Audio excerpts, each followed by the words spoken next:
보실 하나님 말씀은 요한복음 12장 44절에서 50절까지입니다.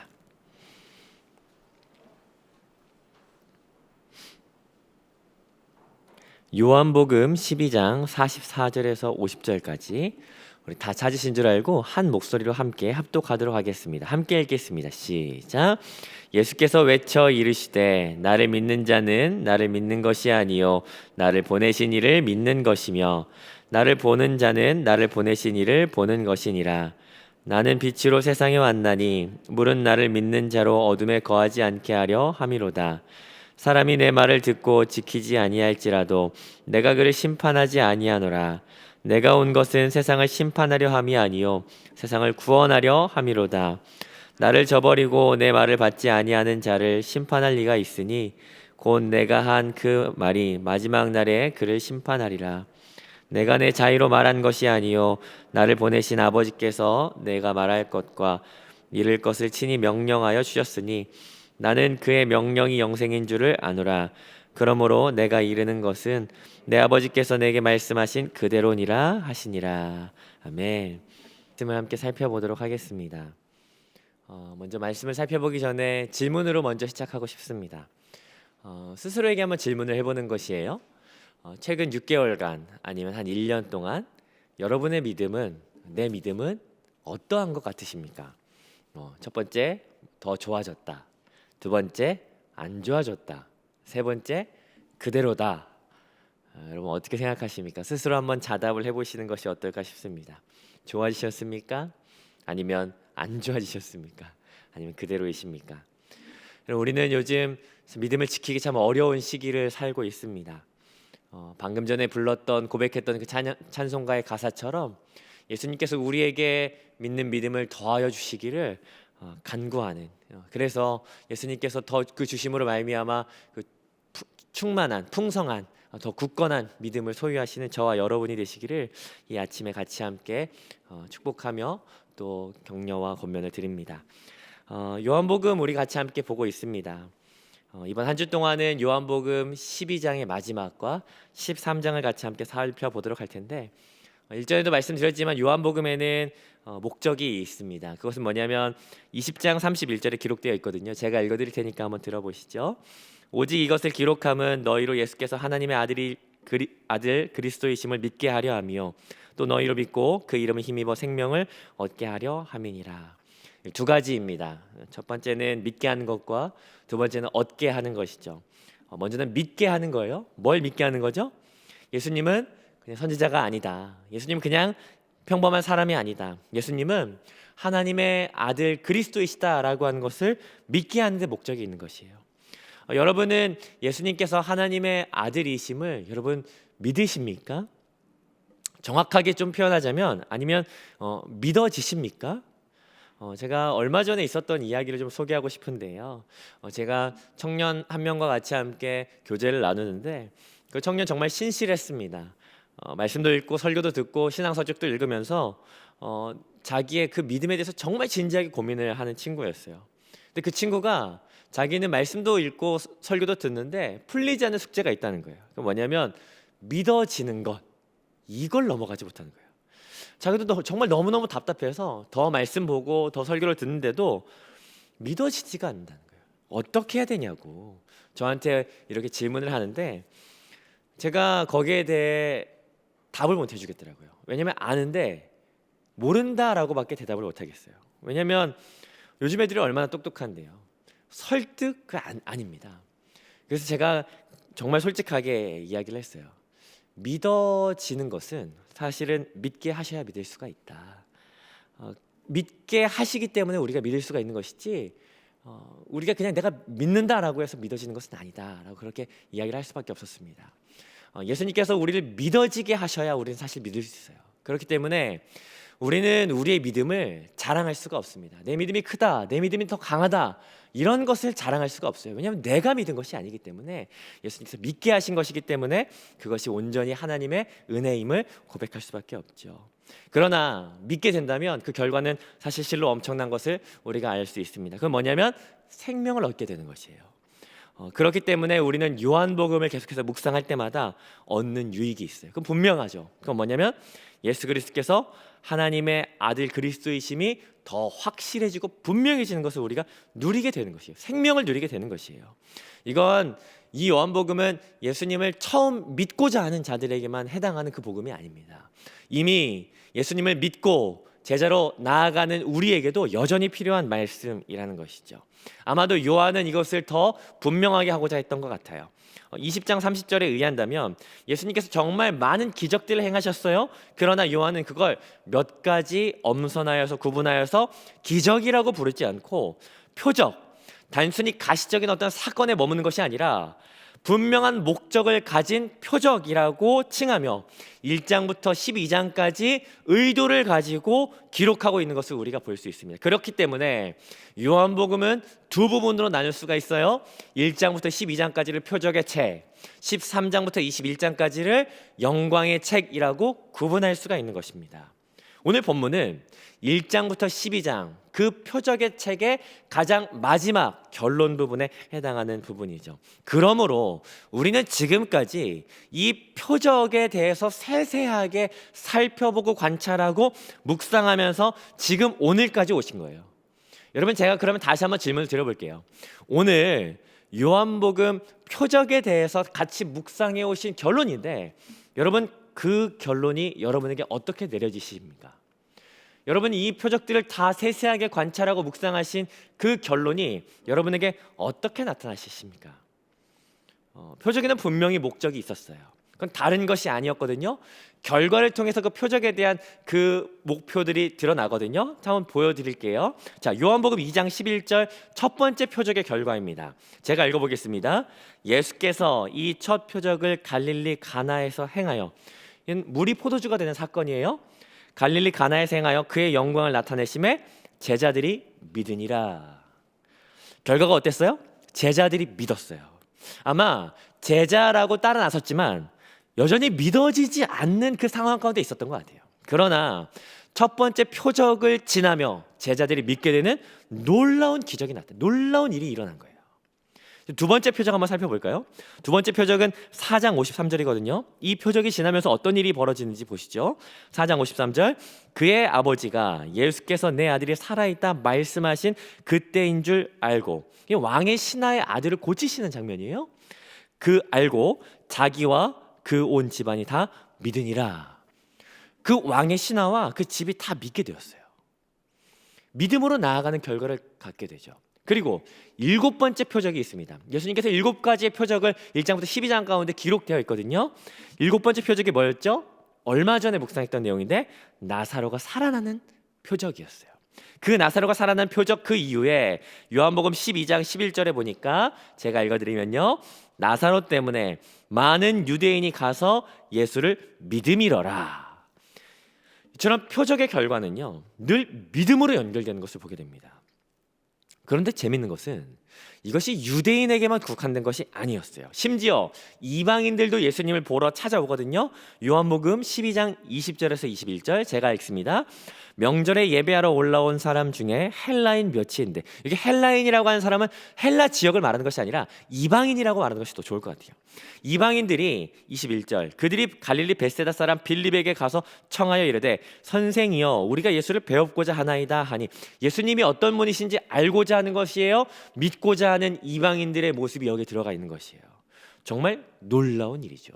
이방인조차도 예수님의 표적을 통해서 믿어지게 된 역사가 지금 일어나는 것을 보게 됩니다. 그러나 그 표적이 하나하나 지나갈 때마다 모두 다 믿은 것은 아니에요. 요한복음 12장 4절이에요. 제자 중 하나로서 예수를 잡아줄 가룟 유다가 말하되, 어떤 사람은 제자임에도 불구하고 예수님 배신하고자 하는 사람이 있었다는 거예요. 표적을 보는데도, 표적이 지나가는데도. 또 어떤 이들은 믿고 있지만 여전히 두려움이 내재되어 있어서 두려움이 더 지배적인 사람이 있어요. 12장 42절부터 43절입니다. 그러나 관리 중에도 그를 믿는 자가 많되 바리새인들 때문에 드러나게 말하지 못하니 이는 출교를 당할까 두려워함이라. 그들은 사람의 영광을 하나님의 영광보다 더 사랑하였음이더라. 두려움 때문에 그들이 숨기는 자들이 있는 것이에요.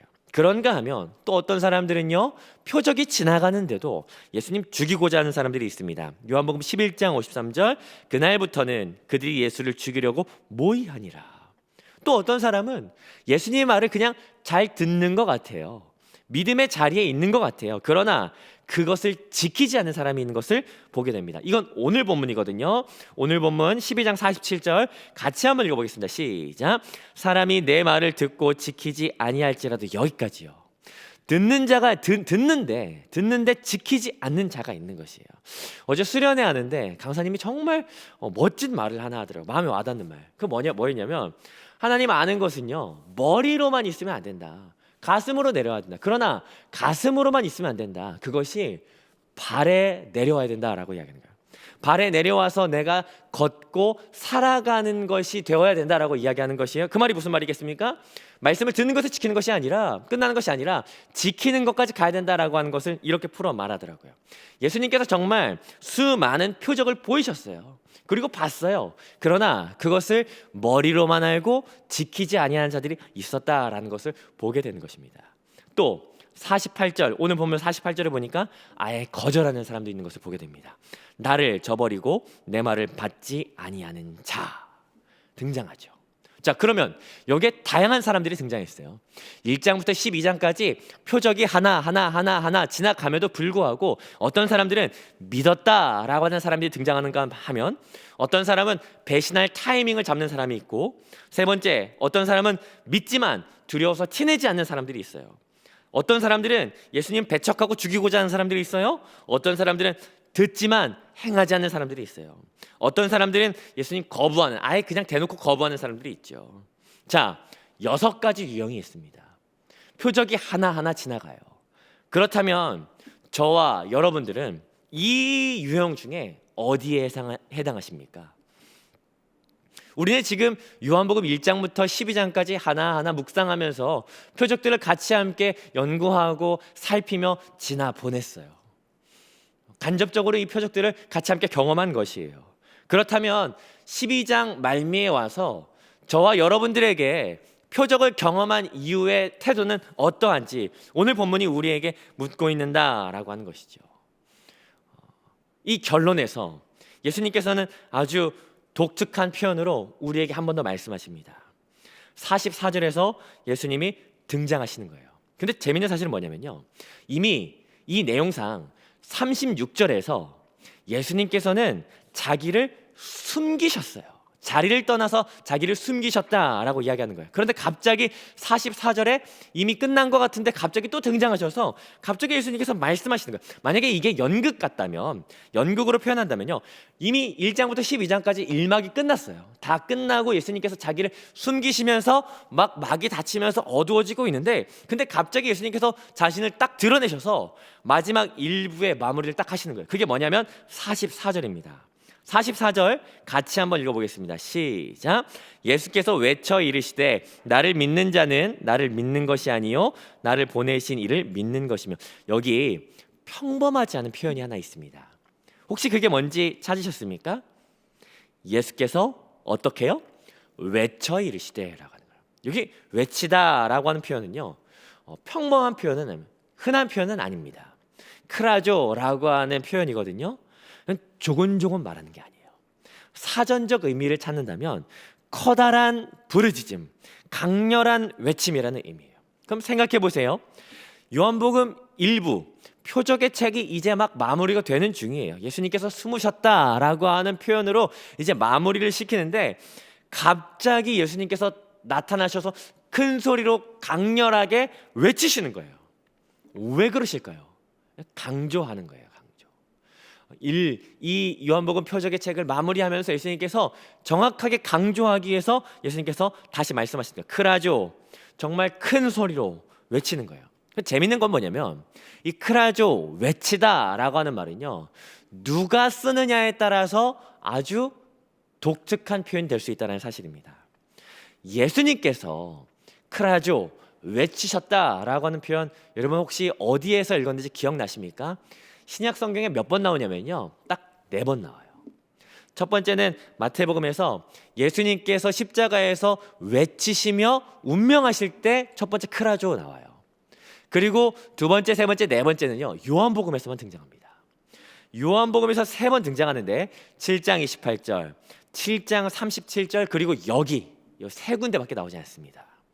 7장 28절에서는 외쳐서 말씀하세요. 내가 하나님께로부터 왔다라고 예수님께서 선명하게 말씀하시는 거예요. 7장 37절에서도 말씀하시는 거예요. 누구든지 목마르거든 내게로 와서 마셔라. 내 배에서 생수가 나리라 라고 외쳐서 말씀하시는 거예요. 이건 다른 걸 의미하는 것이 아니죠. 생수는 성령을 의미함이더라 라고 그 밑에 9절에 설명을 하고 있죠. 우리의 삶을 살아가는 동안 너의 구원의 삶을 통해 너의 구원의 삶에 성령이 반드시 필요하다, 예수님으로부터 출발되어진다라는 것을 이야기하고 있는 것이에요. 그리고 오늘 또다시 말씀하시는 거예요. 외치시는 거예요. 그게 44절, 45절이죠. 그 내용은 무엇입니까? 너희가 믿는 나는 단순히 눈에 보이는 나를 믿는 것이 아니야. 너희가 보는 나는 단순히 너희가 육안으로 식별되어지는 그 보는 그 내가 아니야. 그것은 하나님을 믿는 것이고 하나님을 보는 것이다 라는 것이죠. 그 말의 의미는 뭐냐면 하나님 나를 보내신 이가 있다라는 것을 말하는 거예요. 외치시면서 설명하실 때 7장 28절에서 내가 하나님으로부터 왔다, 그리고 7장 37절에서 나를 통하여 성령 하나님이 나실 것이다 라고 하는 것을 말씀하시는 것은 나를 보내신 이가 있고 그분이 나를 보내신 목적이 있다라는 것을 선언하실 때마다 외치신 거예요. 그러면 예수님께서 외치실 때 나를 보내신 이가 있다, 그분이 나를 보내신 목적이 있다라고 하는 것인데, 하나님께서 예수님을 왜 보내셨는지 아십니까? 그것은 46절입니다. 46절 같이 한번 읽어보겠습니다. 시작. 나는 빛으로 세상에 왔나니 무릇 나를 믿는 자로 어둠에 거하지 않게 하려 함이로다. 그것은 예수 그리스도를 믿음으로 그 누구도 어둠에 거하지 않게 하기 위함이에요. 다른 말로 말하자면 예수 그리스도를 믿음으로 생명을 얻게 하려는 것이다 라는 것을 예수님께서 말씀하시는 거예요. 49절부터 50절까지는 한 번 더 강조하시죠. 이건 내가 그냥 말하는 것이 아니야. 그건 하나님께서 말씀하신 것만 내가 말하는 것인데 이건 그냥 내가 말하는 것이 아니다. 이건 하나님의 마음이다 라는 것이에요. 이것이 우리를 향한 하나님의 마음이라는 거예요. 너희가 예수 그리스도를 믿음으로 말미암아 생명을 얻는 것, 더 이상 어둠에 거하지 않는 것이 하나님께서 예수 그리스도를 보낸 분명한 목적이고 우리를 향한 메시지다라고 하는 것을, 하나님의 마음이다라고 하는 것을 예수님께서 선언하시는 것이죠. 이것이 1장부터 12장까지 표적의 책을 쭉 걸어오며 마무리하는 말씀이라는 사실이에요. 그러므로 12장을 마무리하는 우리에게 여전히 들려져야 될 말씀은 다른 것이 아닌 거예요.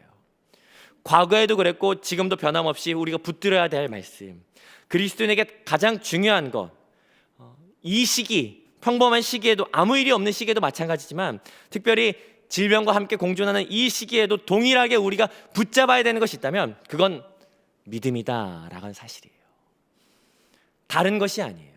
더 섬세하게 우리가 주의를 기울여야 하고, 더 섬세하게 관찰해야 하고, 더 섬세하게 우리가 다뤄야 되는 것, 그것은 다른 것이 아니라 믿음이다라는 사실이에요. 이 시기에 얼마나 수많은 것들이, 다른 수많은 것들이 절대적인 것처럼, 우리가 붙들어야 되는 가치인 것처럼 얼마나 우리의 마음을 휘어잡습니까?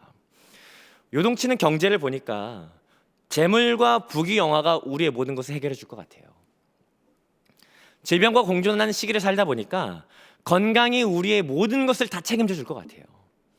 격리와 거리두기를 하다 보니까 사람과의 관계가 정말 모든 것인 것 같아요. 거짓과 권모술수가 넘쳐나다 보니까 정치인 한 사람 잘 뽑으면 만사가 잘 될 것 같아요. 그런데 이 시기에, 오늘 이 시점에서 예수님께서 우리에게 외쳐 말씀하십니다. 그건 뭐냐면 46절, 나는 빛으로 세상에 왔나니 무릇 나를 믿는 자로 어둠에 거하지 않게 하려 함이로다. 내가 빛이다. 나를 믿는 자는 생명을 얻는다. 여전히 우리에게 말씀하시는 선언, 그 생명의 선언, 그 말씀이 오늘 여기에 있다라는 사실입니다. 그러면 오늘 우리가 이 말씀을 통하여 같이 함께 붙들어야 될 것은 다른 것이 아닌 것이에요.